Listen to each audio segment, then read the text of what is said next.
Real মাদ্রিদে খেলতে হলে আপনার থাকা চাই প্যাশন, ডেডিকেশন আর ডিসিপ্লিন। যে শব্দগুলো উচ্চারণ করলাম তার প্রতিটি শব্দ যখন একত্রিত করবেন আপনি একটি নাম অবশ্যই পাবেন, তা হলো সার্জিও রামোস।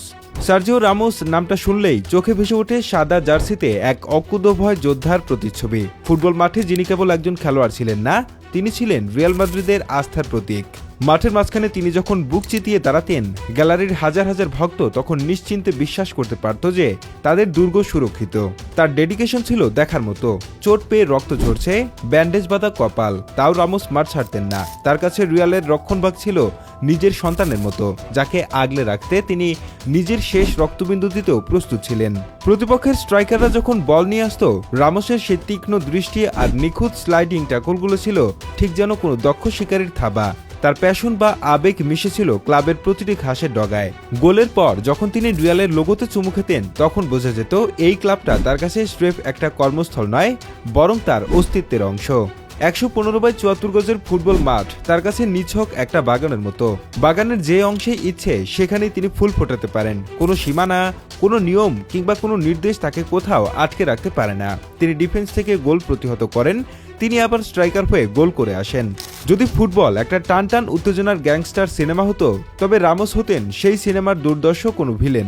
ঠিক যেমন বিখ্যাত গ্যাংস্টার ঘরানার সিনেমায় আল পাচিনো কিংবা রবার্ট ডি নিরোরা পরম তাচ্ছিল্যে অস্ত্র ধরেন, রামোসের ট্যাকলগুলো ছিল ঠিক তেমনি নিখুঁত আর শৈল্পিক।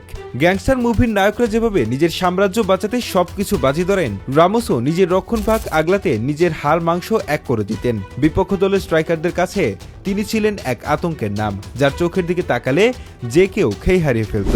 রিয়াল মাদ্রিদ যদি একটা আন্ডারওয়ার্ল্ড সাম্রাজ্য হতো, তবে রামোস হতেন সেই সাম্রাজ্যের সবচেয়ে বিশ্বস্ত এবং ভয়ঙ্কর এনফোর্সার, যিনি নিজের পরিবারের সম্মানের জন্য যমদূতের সাথেও লড়তে পিছপা হতেন না। রামোসের খেলা ছিল পৃথিবীর কোনো এক বিষাদময় অথচ সুন্দর কবিতার মতো। তিনি যখন মাঠের ঘাস কামড়ে স্লাইড দিতেন, তা দেখতে যেন ক্যানভাসে আঁকা কোনো গভীর আচরের মতো ছিল। ৯২ মিনিট ৪৮ সেকেন্ডে করা তার সেই ঐতিহাসিক হেডের কথা ভাবলে আজও গায়ে কাটা দেয়। ওটা কেবল একটা গোল ছিল না, ওটা ছিল হারতে বসা লাখো মানুষের বিশ্বাসের পুনর্জন্ম।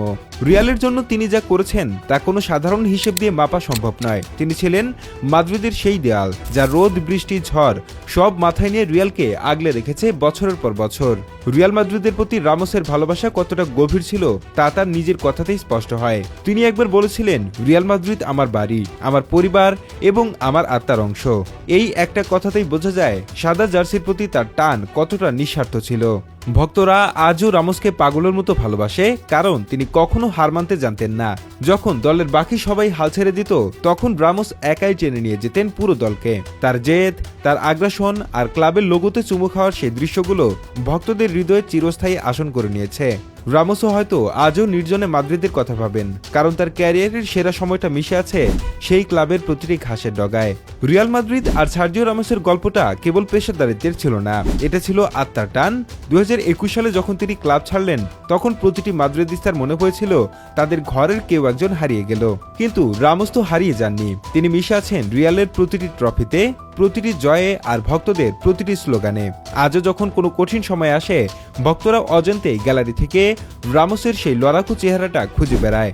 রামোস মানেই তো বিশ্বাস, রামোস মানেই তো শেষ মুহূর্ত পর্যন্ত লড়ে যাওয়ার নাম। রিয়াল মাদ্রিদ আর রামোস, এই দুই নাম একে অপরের পরিপূরক হয়ে ফুটবল ইতিহাসের পাতায় অমর হয়ে থাকবে।